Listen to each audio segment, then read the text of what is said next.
يقرأ.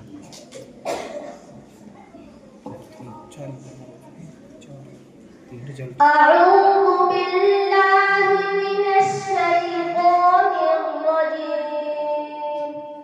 بسم الله الرحمن الرحيم. يا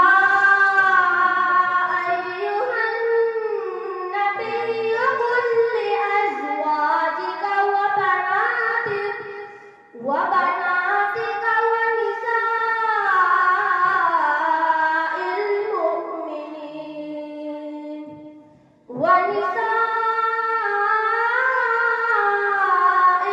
المؤمنين يدنين عليهن من جلابيبهن ذلك أدنى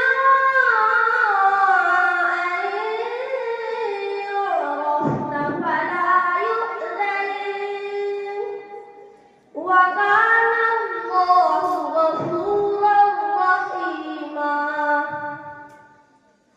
لئن لم ينته المنافقون والذين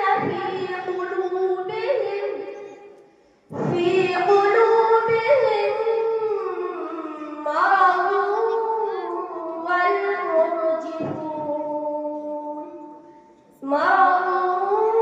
والمرجفون في المدينة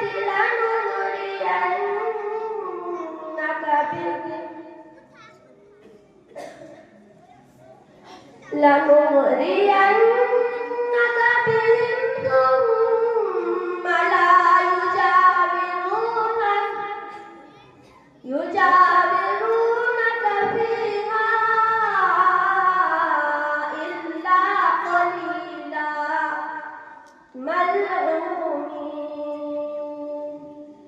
أينما تقفوا